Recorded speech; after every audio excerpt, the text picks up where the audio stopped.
மதவாத கூட்டணி கட்சி கூட போக மாட்டேன்னு சொன்னது தப்பா? இல்ல வந்து இவங்க பண்ற அயோக்கியத்தனத்த பத்தி பேசுறது தப்பா? பெண்களுக்கு நான் பாதுகாப்பு குடுப்பேன்னு சொல்றது தப்பா? கனிம வளங்கள், இயற்கை வளங்கள திருட விட மாட்டேன்னு சொல்றது தப்பா? இல்ல அமைச்சர் பெருமக்கள்லாம் கொச்சையா பேசுறாங்கன்னு சொல்றது தப்பா?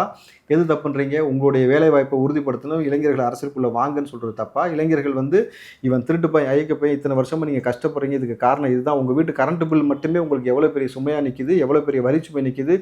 காலையில 3 வேளை நீங்க நிம்மதியா சாப்பிட்டுட்டு சம்பாரிச்ச காச வச்சுட்டு வாழ முடியுதா? மாச கடைசியானா ரூ. 10,000 கையில இருக்குதான்ற ஒரு கேள்விலாம் உங்களுக்கு முன்னாடி வைக்கிறோம்ல, இதெல்லாம் தப்புன்றீங்களா?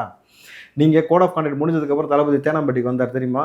ஆஃபீஸ்க்கு வந்தாரு. ஓகேங்களா? தேனாம்பேட்டைக்கு ஒரு ஆஃபீஸ் இருக்கு எங்களுக்கு. அந்த ஆஃபீஸ்க்கு வந்தாரு. வந்தார்ல, அன்னைக்கு தேனாம்பேட்டைய விட்டு எங்க போயிர சொல்லுங்க பாப்போம் அவர. தேனாம்பேட்டைல இன்னொருத்தர் வீடு இருக்குமா? ஸ்டாலின் வீடு அங்க தான் இருக்குது. புரியுதுங்களா? ஸோ சமரசம் இல்லாமல் இவர் வருவதற்கு தயார். மண்மனம் மாறா சுவைக்கு உதய் கிருஷ்ணா அசல் நெய்.